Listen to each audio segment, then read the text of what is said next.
There's so many different cat food options on the market right now. It's so overwhelming sometimes. Which one should I buy? Which one is healthier? Tell me, do you read cat food labels when you buy your cat's food?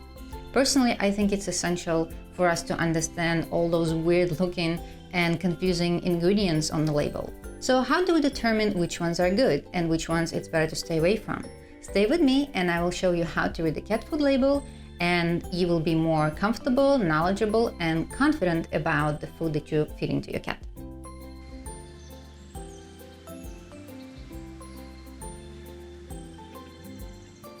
Hi friends, welcome to Cats of Sunshine. My name is Vani. I'm a cat behavior specialist, a holistic cat wellness coach, and animal Reiki practitioner. And today's topic is cat food labels, how to understand them, and how to make sure that you get the best for your cat. Now, in this video, I will not be talking about what kind of food I usually recommend to my clients, because this is a completely different topic, and hopefully I will make a video about it sometime soon. So for today's video, we will just focus on cat food labels, how to understand them, and most importantly, on the ingredient list. And this is actually a very extensive topic as it is, but I'm gonna try to just cover the basics and to make it as easy for you to understand and follow as possible, so that next time you go to a store, you have knowledge about what's good and what's not good for your cat. And you may ask, why do I need to know all these things? Why is this important? Well, nutritional diet is the foundation of good health. And our cats, they don't go shopping for themselves. They don't go hunting usually if it's an indoor cat. So they 100% rely on us to make the right choices for them and make sure that the food that we're giving is nutritionally balanced and it gives them all the nutrients that they need. There are 7 nutrients vital for life. Protein for growth, repair, and energy. Fats for energy. Carbohydrates, a source of energy and fiber. Fiber to keep the stool regular. Vitamins, minerals, water, it's vital for life. We need to have this information in mind to make sure that our cats have everything they need to flourish and be happy and healthy. So what do we need to pay attention to when looking at the cat food label?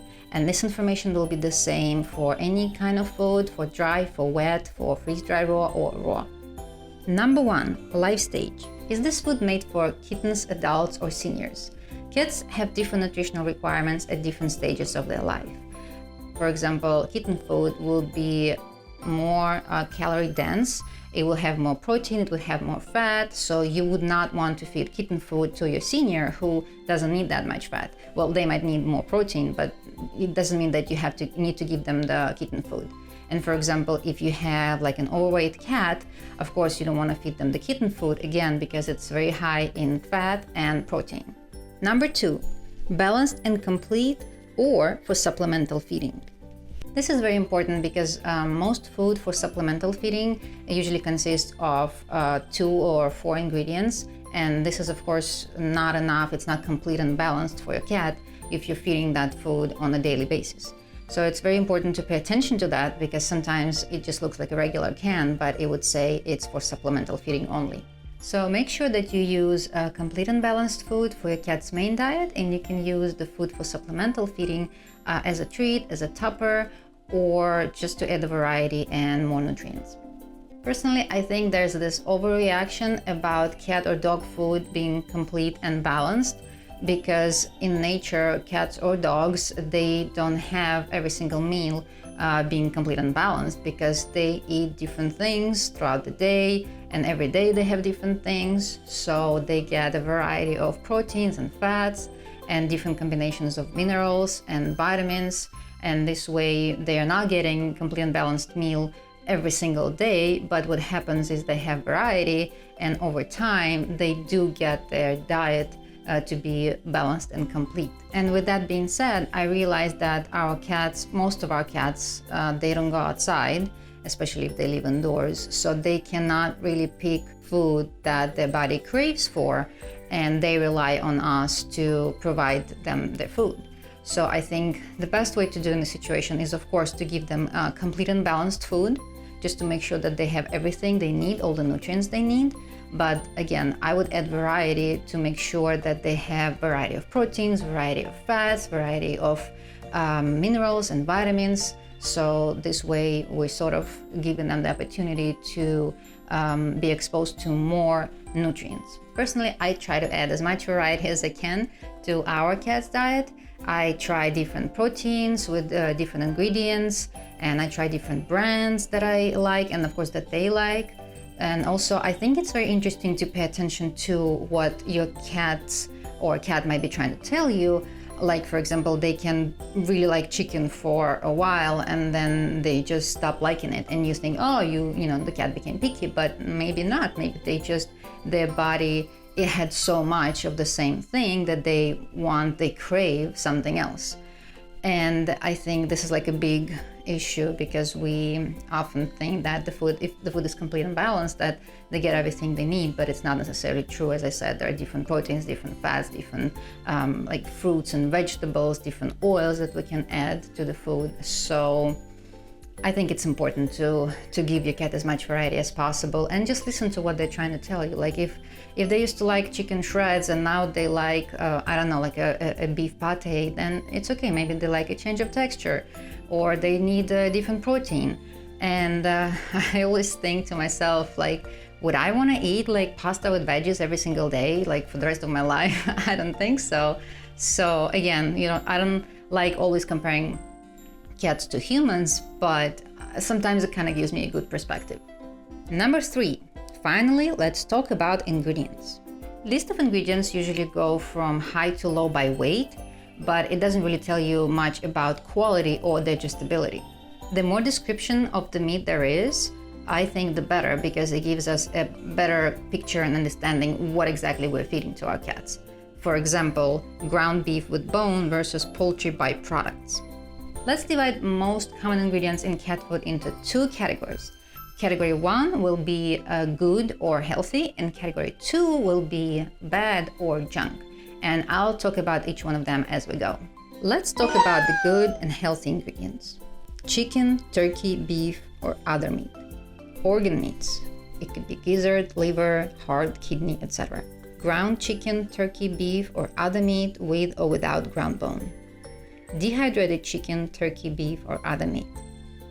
So meat has to be listed at the very top of the list, and as long as the description is clear and it tells you exactly what kind of meat or organs there are, that's a good sign. Some bone is good for cats because when they consume their prey, they eat the bones too.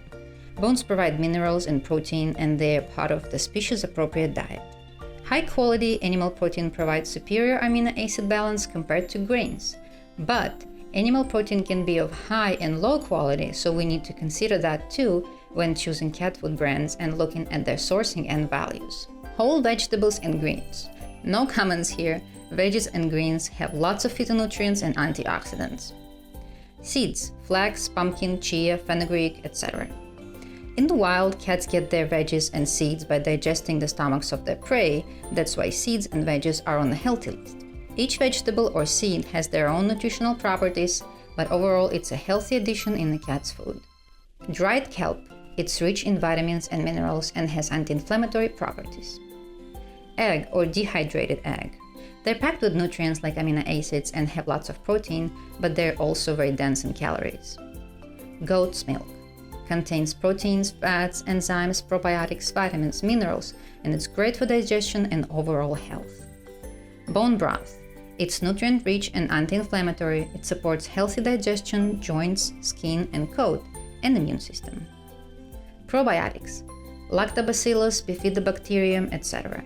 They're great for digestion, immune system, and overall health. And now let's talk about ingredients from the bad or junk list. Meat byproducts or byproduct meal. So let's talk about byproducts first. Byproducts are basically leftover parts of an animal that are not intended for human consumption. And this could be anything like hooves or beaks or claws.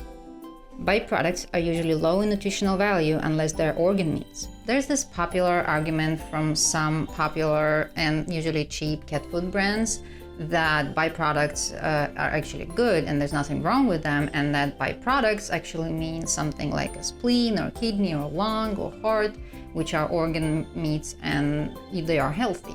But then my question is, well, if you're using a chicken lung or a beef heart, why can't you just write it on the label? Why do you have to write by product? Usually I feel like if something is vague, then it means that somebody is trying to cover something up, and I just don't trust that. So if the meat ingredient is not clear, chances are that the food company is trying to hide something, and they just prefer not write that ingredient on the label because it might be shocking or aversive or just disgusting. Now let's talk about meal.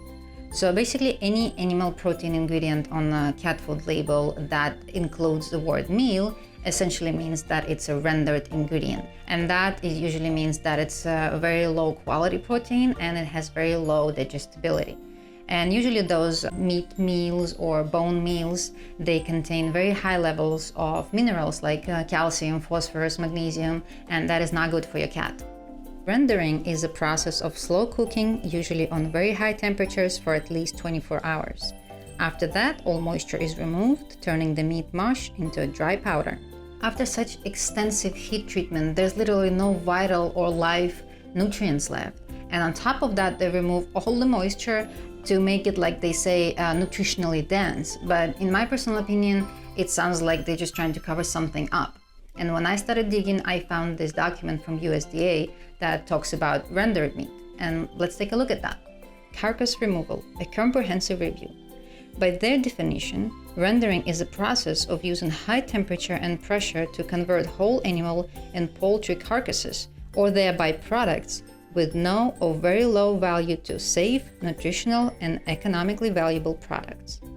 Then on page 6, under historical use of rendering, we see that rendering process uses the dead cattle and other farm animal carcasses or their waste byproducts. That's pretty sad.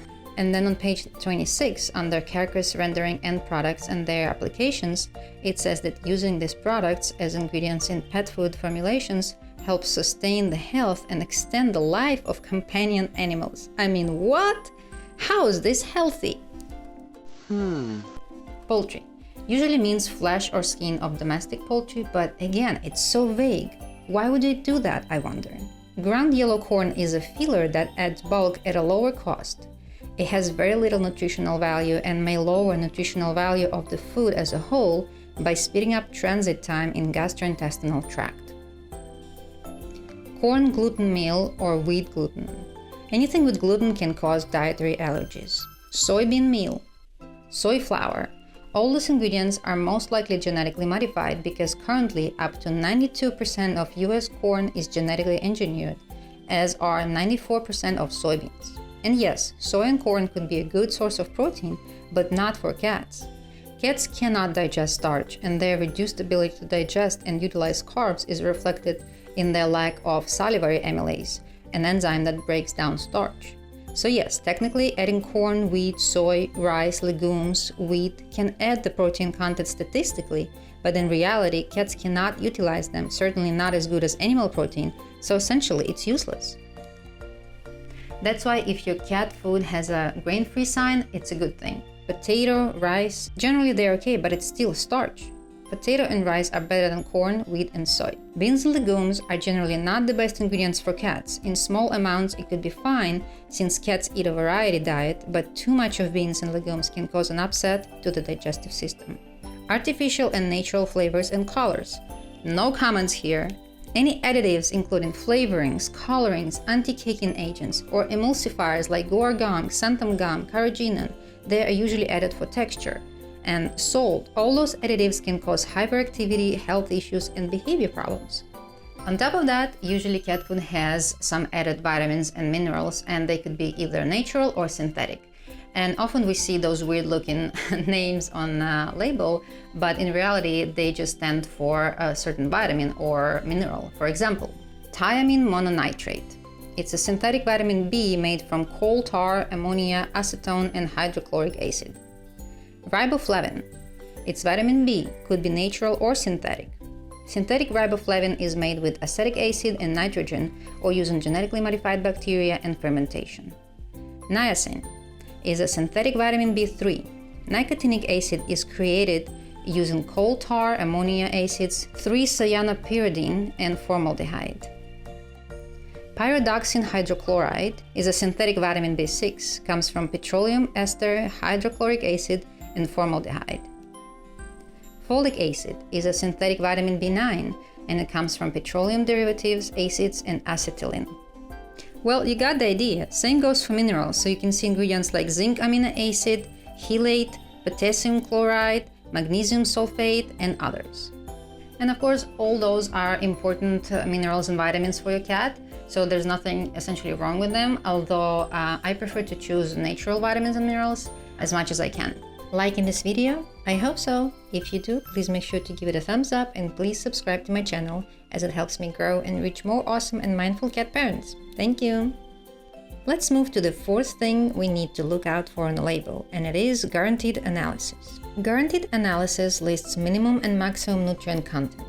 It is required that companies show the minimum percentage for crude protein and crude fat, and maximum percentage for moisture and fiber. Crude protein, fat, and fiber refer to specific analytical procedures used to estimate these numbers. So numbers that you see on your labels are not exact or accurate, they're just estimates. All nutrient profiles on cat food label shows SFAD analysis. And what does it mean? It means that they measure nutrient content with water in food, literally as fed to cats. This essentially means that SFAD numbers are diluted numbers. That's why sometimes it's better to calculate dry matter basis, which shows the amount of nutrients minus the water content in food, which gives us more accurate numbers. This is important because if we try to compare a dry food label and a wet food label, that water content, that moisture content in wet food just throws all those numbers off, because wet food has so much more moisture in it, it's around 80%. And dry food has around 10% moisture. So as I said, those nutritional numbers on the wet food label are going to be much more diluted. So it doesn't really give us a clear, accurate picture of how much protein is in the dry food and how much protein is in the wet food, for example. We can compare a label on dry food of origin original, and we can compare a label on a can of wet food of origin original. And so what do we see? When you look at the dry food label, we have 40% of crude protein and 20% of fat, with moisture content at 10%. And a canned food has 12% of crude protein and 6% of crude fat, with moisture levels at 80%. So when you just compare the percentage of protein and fat, it looks like dry food has way more protein and fat, but that's not true. The reason is because wet food is more diluted, so it looks like it has less nutritional value. And remember, cats get most of their water from food, so they need that moisture. So that's why nutritionists use dry matter basis, where we calculate amounts of crude fat or crude protein minus the amount of moisture. This would give us a clearer picture of the actual amounts of these nutrients. So please don't just compare the dry food and wet food based on the numbers that you see on the label, because they just don't show the full picture. And there is a way to figure out the dry matter basis based on the SFAD values, and I can show you how to do that, and if you need, you can just ask me in the comments down below. Or I think it would be easier if you can just contact the company of the food that you've given to your cat and ask them, hey, can you give me a dry matter basis analysis for this specific food? And I'm sure a reputable company, they will give it to you, no problem. And actually not most companies, but some companies that I trust, and they basically, if they have nothing to hide, they have that information, the dry matter basis analysis on their website, which is very, very helpful because you don't need to bug them. And now let's talk about carbs. For some reason, carbs are not listed on the guaranteed analysis on the label, and it is very strange because we do want to know how much carbohydrates that food has, especially because we know that cats, they cannot digest and utilize carbohydrates. But I can show you how to calculate the amount of carbs based on the guaranteed analysis that you see on the label. So let's take guaranteed analysis from our origin original canned food. So we take 100% and subtract our 12% of crude protein minus 6% of crude fat minus 0.5% of crude fiber minus 80% of moisture and minus 0.2% taurine, and that gives us 1.3% of carbohydrate content. Number 5. Next, we'll want to look at calorie content, and it's very important because if we compare different 3-ounce cans of cat food, they will not have similar amounts of calories, and this is because different consistency means different caloric density. pate is generally the most calorie dense food if we compare it to, let's say, shreds or stews that have added moisture in it. So pate will be more calorie dense and those shreds and stews will be less calorie dense. Usually, if you just follow the feeding guidelines on the label of the cat food, then you should be on a good track. But if you want to be more specific and more accurate, for example, if your cat needs to gain weight or if your cat needs to lose weight, then you can always ask your vet to calculate how many calories your cat needs daily based on his age and his activity level and so on. Number 6 would be AAFCO statement. AAFCO stands for Association of American Feed Control Officials. It's a nonprofit organization that sets standards for pet food labeling practices, nutritional content, ingredient definitions, feeding trials, and more. There is no food that is AAFCO approved, and most companies, they just create food based on the AAFCO guidelines for nutritional values. But the cat food label at the very least should be stating that the food was formulated to meet nutritional levels established by AAFCO cat food nutrient profiles. And I want to quickly mention here that all this information can be very overwhelming at first, but as you get a hang of it, it will be very easy for you to just see right away which foods are healthy and which foods are not. I also want to say that I know that cat food can be expensive, especially if you're trying to feed the high quality food to your cat. And I understand that it might be really hard to do so if you have like 5 or 10 or 15 cats that you try to feed.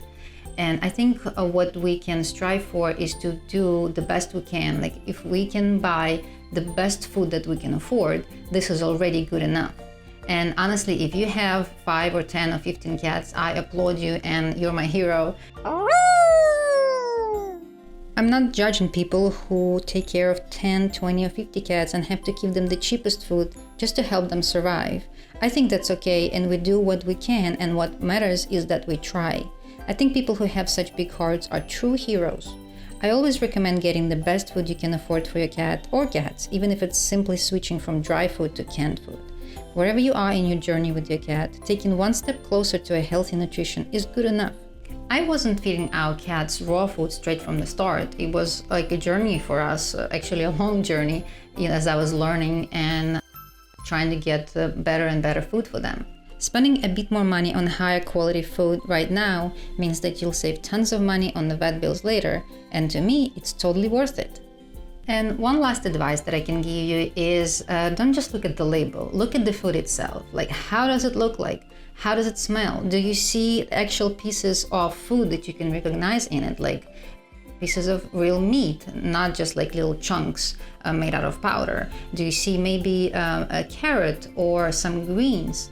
And I think most importantly, let your cat be the judge. Phew, guys, I think we made it. Thank you so much for watching my video. I know it was probably a pretty long video, but I just hope that it was full of important and valuable information for you. And as I said, I was trying to make it very digestible and very easy to understand and follow.